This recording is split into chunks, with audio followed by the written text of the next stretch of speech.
सौरव गांगुली भारतीय cricket team के ऐसे कप्तान जिन्होंने टीम को न केवल जीतने का जज्बा दिया बल्कि उन्हें आक्रामकता, स्लेजिंग और विरोधी टीम के मनोबल को तोड़ने जैसी रणनीतियां भी सिखाईं। गांगुली के कप्तान बनने से पहले भारतीय क्रिकेट टीम अक्सर दबाव में खेलती नजर आती थी, लेकिन उनके नेतृत्व में टीम में आक्रामकता और आत्मविश्वास का नया दौर शुरू हुआ। हालांकि दादा की कप्तानी में भारत कोई बड़ा आईसीसी टूर्नामेंट नहीं जीत सका, लेकिन उन्होंने भारतीय क्रिकेट टीम को अंतर्राष्ट्रीय स्तर पर शानदार तरीके से प्रतिनिधित्व किया। वह एक नई कहानी लिखने जैसा था। जिस तरह महेंद्र सिंह धोनी ने रोहित शर्मा से ओपनिंग करवाई और भारत को रोहित जैसा महान ओपनर मिला, उसी तरह गांगुली ने महेंद्र सिंह धोनी को बैक फुट पर खेलकर फ्रंट फुट पर आने का मौका दिया। इसका नतीजा यह हुआ कि भारत को धोनी जैसा कप्तान मिला जिसने तीन आईसीसी ट्रॉफियां दिलाई। दादा के अग्रेसिव अप्रोच और रणनीतियों के कई किस्से मशहूर हैं, लेकिन आज हम बात करेंगे उस ऐतिहासिक पल की जब उनकी कप्तानी में भारतीय टीम ने लॉर्ड्स क्रिकेट स्टेडियम में इंग्लैंड के खिलाफ 325 रनों का विशाल लक्ष्य सफलतापूर्वक चेस किया था। लेकिन उससे पहले अगर आप हमारे इस वीडियो को देख रहे हैं तो इसे लाइक करना और हमारे चैनल को सब्सक्राइब करना न भूलें। अब चलिए उस ऐतिहासिक मुकाबले पर बात करते हैं जिसने भारतीय क्रिकेट इतिहास में एक सुनहरा अध्याय जोड़ दिया। 3 फरवरी 2002 वानखेड़े स्टेडियम मुंबई। भारत और इंग्लैंड के बीच बायलैटरल सीरीज का छठा मैच। इस मुकाबले में भारत को 5 रनों से हार का सामना करना पड़ा, जिसके कारण पूरी सीरीज 3-3 से बराबरी पर समाप्त हुई। हालांकि इस मैच की हार से ज्यादा चर्चा में था इंग्लैंड के ऑलराउंडर खिलाड़ी एंड्रयू फ्लिंटॉफ का जश्न। फ्लिंटॉफ ने भारतीय टीम को चिढ़ाने और अपना आक्रामक रवैया दिखाने के लिए मैदान पर अपनी जर्सी उतारते हुए जबरदस्त तरीके से जश्न मनाया। डगआउट में बैठे भारतीय टीम के कप्तान सौरव गांगुली इस दृश्य को शांत भाव से देख रहे थे। हालांकि उनके चेहरे पर कोई गुस्सा नहीं था, लेकिन अंदर ही अंदर वे इस हरकत से आहत और क्रोधित थे। Yeah, it's pretty disappointing. Yeah, we threw it away, but it's an inexperienced side. I hope the boys learn from it and hope they improve. हार का दर्द और फ्लिंटॉफ का यह रवैया गांगुली के मन में गहरा प्रभाव डाल गया। एक ओर घर में हारने का दबाव उन्हें हतोत्साहित कर रहा था, तो दूसरी ओर इस अपमान ने उनके अंदर एक नई आग जला दी थी। उस क्षण दादा ने मन ही मन यह ठान लिया था कि इंग्लैंड को उनके ही घर में एक बड़े मुकाबले में हराकर बदला लेना है। घर में मिली पिछली हार के बाद जब भारतीय क्रिकेट टीम नेटवेस्ट सीरीज खेलने के लिए इंग्लैंड गई, तो पूरी टीम के दिमाग में सिर्फ एक ही बात थी, हर हाल में इंग्लैंड को हराना। इस सीरीज में इंग्लैंड और भारत दोनों ही फाइनल में पहुंच गए। 28,000 दर्शकों से भरा लॉर्ड्स क्रिकेट स्टेडियम इस उम्मीद में था कि भारत इस मैच को हार जाएगा, लेकिन मैच की शुरुआत उम्मीदों के उलट हुई। 8वें ओवर की तीसरी गेंद पर भारतीय तेज गेंदबाज जहीर खान ने इंग्लैंड के ओपनर निक नाइट को एक फुल टॉस गेंद पर पवेलियन भेज दिया। इंग्लैंड के लिए यह विकेट गिरना कोई बड़ी बात नहीं थी, क्योंकि उनकी टीम में अब भी कई बेहतरीन बल्लेबाज थे। भारतीय गेंदबाजों के लिए मुश्किलें तब और बढ़ गईं जब इंग्लैंड के बल्लेबाज मार्कस ट्रेस्कॉथिक और नस्सर हुसैन के बीच एक 150 रनों की शानदार साझेदारी हो गई। इन दोनों बल्लेबाजों ने बेहद डेमोक्रेटिक वे में इंडियन बॉलर्स की इक्वली धुनाई की। दादा इस स्थिति से काफी परेशान हो चुके थे। उन्होंने गेंदबाजों को हर रणनीति आजमाने का निर्देश दिया, लेकिन इंग्लैंड के ये दोनों बल्लेबाज आउट होने का नाम नहीं ले रहे थे। देखते ही देखते ट्रेस्कॉथिक ने अपनी तीसरी वनडे सेंचुरी भी पूरी कर ली, जिसमें उनका स्ट्राइक रेट 100 से ऊपर था। आखिरकार भारतीय स्पिनर अनिल कुंबले ट्रेस्कॉथिक को बोल्ड आउट कर पवेलियन भेजने में सफल रहे। हालांकि इस बार कोई बड़ा जश्न नहीं हुआ, क्योंकि दादा को पता था कि यह विकेट बहुत देर से मिला है। इस समय तक इंग्लैंड का स्कोर मात्र 2 विकेट के नुकसान पर 227 रन हो चुका था। ट्रेस्कॉथिक के पवेलियन लौटने के बाद इंग्लैंड के ऑलराउंडर एंड्रयू फ्लिंटॉफ बल्लेबाजी करने आए। इसके बाद जैसे भारतीय टीम की मुश्किलें खत्म होने का नाम ही नहीं ले रही थी। फ्लिंटॉफ और नासिर हुसैन के बीच एक और शानदार 80 रनों की साझेदारी हो गई। इस दौरान नासिर हुसैन ने अपना शतक भी पूरा कर लिया। अब भारतीय टीम के सामने लॉर्ड्स क्रिकेट ग्राउंड में 325 रनों का पहाड़ जैसा स्कोर खड़ा हो चुका था। इस स्कोर को देखकर लॉर्ड्स में बैठे इंग्लैंड क्रिकेट टीम के फैंस भारतीय टीम को जमकर ट्रोल करने लगे। दूसरी ओर भारतीय क्रिकेट फैंस के चेहरे पर निराशा साफ झलक रही थी। उन्हें भी अब लगभग यकीन हो चुका था कि भारतीय टीम इस मुकाबले को जीतने में नाकाम रहेगी। हालांकि भारतीय क्रिकेट टीम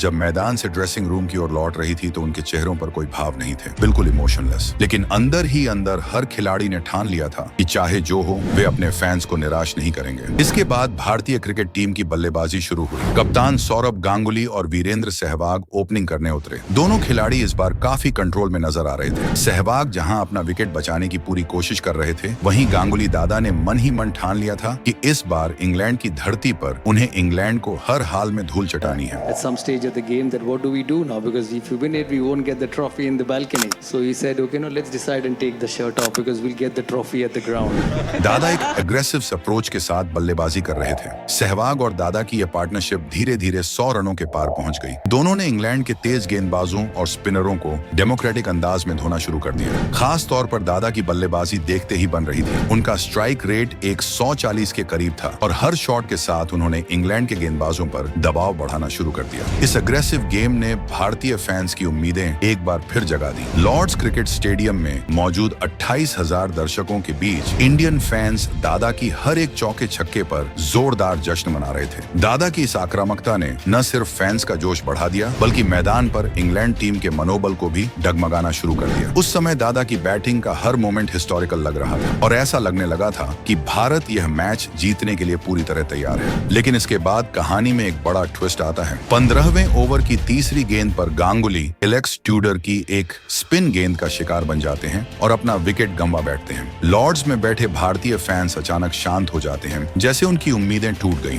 हालांकि कई इंडियन फैंस पर इसका खास असर नहीं पड़ा, क्योंकि वे जानते थे कि दादा अपना काम कर चुके थे। दादा ने 139 के स्ट्राइक रेट से 43 गेंदों में शानदार 60 रन बनाए थे और टीम को एक मजबूत शुरुआत दी थी। अब भी भारतीय टीम के पास सचिन तेंदुलकर, राहुल द्रविड़, युवराज सिंह और दिनेश मोंगिया जैसे बड़े बल्लेबाज बचे हुए थे। इस वजह से फैंस की उम्मीदें पूरी तरह खत्म नहीं हुई थी। लेकिन ये सारी उम्मीदें कुछ समय के लिए ही बनी रहीं, क्योंकि आगे जाकर भारतीय टीम के 4 दिग्गज बल्लेबाज पत्तों की तरह ढह गए। 114 के स्कोर पर वीरेंद्र सहवाग आउट हो गए, फिर 126 पर दिनेश मोंगिया, 132 पर राहुल द्रविड़ और 146 के स्कोर पर सचिन तेंदुलकर का विकेट गिर गया। बीते 50 से भी कम रनों में भारतीय टीम ने अपने 5 बड़े विकेट गंवा दिए थे। इस स्थिति में भारतीय टीम की जीत की उम्मीदें लगभग खत्म हो चुकी थी। ड्रेसिंग रूम में दादा सहित लगभग सभी खिलाड़ियों के चेहरों पर नाखुशी और निराशा साफ झलक रही थी। ऐसा लग रहा था कि यह मुकाबला अब भारत के हाथ से निकल चुका है और मैदान पर इंग्लैंड का दबदबा पूरी तरह से हावी हो गया था।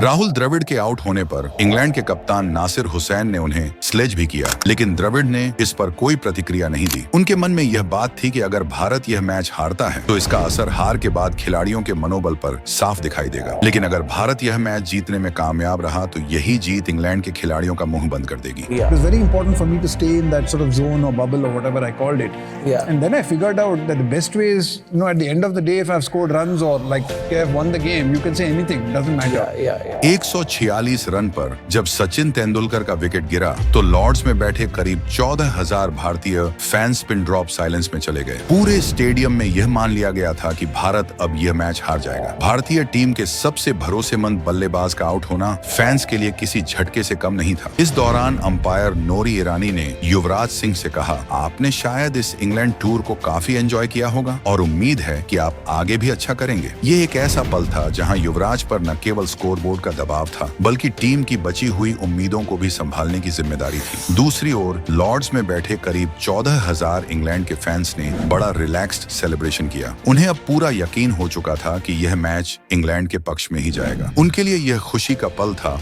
लेकिन भारतीय टीम और उनके फैंस के लिए यह एक निराशाजनक मोड़ था। अब क्रीज पर खड़े थे मोहम्मद कैफ और युवराज सिंह।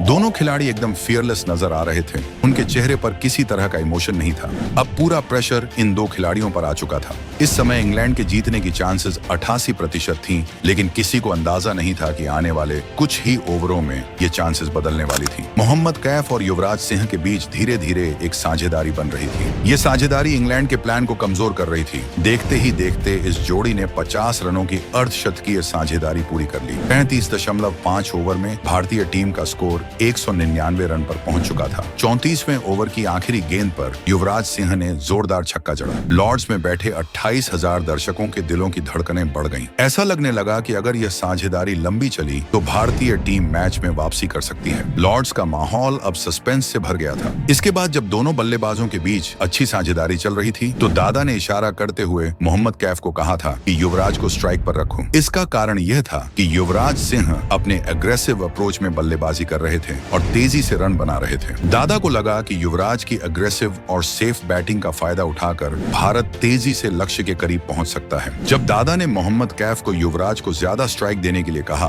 तो कैफ के मन में हल्का सा दुख हुआ। कैफ को लगा कि दादा को उन पर उतना भरोसा नहीं है जितना युवराज पर है। इस बात से कैफ थोड़े निराश तो हुए, लेकिन उन्होंने अपनी सैडनेस को अग्रेशन में बदला और इंग्लैंड के गेंदबाजों पर अपना गुस्सा उतारा। कैफ ने इंग्लैंड के तेज गेंदबाजों और स्पिनर्स की जिस तरीके से पिटाई की वह काबिले तारीफ था। दादा ने एक खिलाड़ी को पानी के बहाने कैफ के पास यह संदेश देने के लिए भेजा था कि वह युवराज को ज्यादा स्ट्राइक दे, लेकिन इस मैसेज के तुरंत बाद कैफ ने एक शानदार छक्का लगाकर पूरे लॉर्ड्स में बैठी भीड़ को यह दिखा दिया कि वह भी मैदान में खेल दिखाने आए हैं। कैफ का यह छक्का केवल एक शॉट नहीं था बल्कि उनके अंदर के अग्रेशन और सेल्फ कॉन्फिडेंस का प्रतीक था। लॉर्ड्स में बैठे 14,000 भारतीय फैंस जो पहले शांत हो गए थे एक बार फिर जोश में आ गए। इंग्लैंड के खिलाड़ियों के चेहरे की नर्वसनेस अब साफ झलकने लगी थी। उस छक्के ने न सिर्फ स्कोरबोर्ड को बल्कि पूरे मैच का माहौल बदल दिया। सब कुछ एकदम सही चल रहा था। भारतीय टीम का स्कोर 267 रन पर पहुंच चुका था, लेकिन 42वें ओवर की चौथी गेंद पर युवराज सिंह कूलिंगवुड की लेग स्टंप की तरफ जाती हुई गेंद पर थर्ड मैन पर खड़े एलेक्स ट्यूडर को कैच थमा बैठे। लॉर्ड्स स्टेडियम, जो अभी तक युवराज सिंह के खेल पर तालियां बजा रहा था, वो एकदम खामोश हो गया और ऐसा लगने लगा कि यह मैच अब इंग्लैंड के खेमे में चला जाएगा। भारत को जीत के लिए अभी भी 50 गेंदों पर 59 रन चाहिए थे और टीम में अब सिर्फ मोहम्मद कैफ ही एकमात्र भरोसेमंद बल्लेबाज बचे थे। लेकिन इसके बाद 43वें ओवर की पहली ही गेंद पर मोहम्मद कैफ ने इंग्लैंड के तेज गेंदबाज ईरानी का स्वागत शानदार छक्के के साथ किया। इस छक्के से थोड़ा दबाव कम हुआ। 44वें ओवर की तीसरी गेंद पर हरभजन सिंह ने भी एक जोरदार छक्का मार दिया, जिससे मैच थोड़ा और संतुलन में आ गया। मोहम्मद कैफ और हरभजन सिंह ने संयम से खेलते हुए मैच को इंग्लैंड के खेमे से भारत के पक्ष में लाने की कोशिश की, लेकिन दोनों को संभल कर बल्लेबाजी करनी थी क्योंकि भारतीय टीम के बाकी बचे बल्लेबाज ज्यादा भरोसेमंद नहीं थे। मोहम्मद कैफ और हरभजन सिंह कंसिस्टेंटली अच्छा खेल रहे थे। अब भारत को जीत के लिए 16 गेंदों पर 12 रन चाहिए थे। तभी फ्लिंटॉफ की जबरदस्त यॉर्कर पर हरभजन सिंह आउट हो गए। मोहम्मद कैफ पर अब सारा दबाव आ गया। यह मैच अब बेहद रोमांचक और तनावपूर्ण हो गया था। हरभजन सिंह के बनाए 15 रन बहुत ही उपयोगी साबित हुए। इसके बाद अनिल कुंबले बल्लेबाजी करने आए, लेकिन फ्लिंटॉफ ने उन्हें भी जल्दी पवेलियन भेज दिया। 48वें ओवर में भारतीय टीम एक भी रन नहीं बना पाई, जिससे दबाव और बढ़ गया। अब भारत को 12 गेंदों पर 12 रन चाहिए थे। 49वें ओवर की 5वीं गेंद तक भारतीय टीम ने 6 रन बना लिए थे। अब आखिरी ओवर में भारत को जीत के लिए 6 गेंदों पर 6 रन चाहिए थे। 48वें ओवर की आखिरी गेंद पर मोहम्मद कैफ के बल्ले का बाहरी किनारा लगा और गेंद पवेलियन की ओर चली गई, जिससे 4 रन मिल गए। आखिरी ओवर पर भारत को जीत के लिए 2 रन चाहिए थे। जहीर खान ने जैसे ही गेंद को बल्ले से कनेक्ट किया, उन्होंने तुरंत 2 रन लेने का फैसला किया और आखिरकार भारतीय टीम ने इस रोमांचक मुकाबले को जीत लिया। पूरा लॉर्ड्स स्टेडियम भारतीय टीम की इस ऐतिहासिक जीत का गवाह बन गया।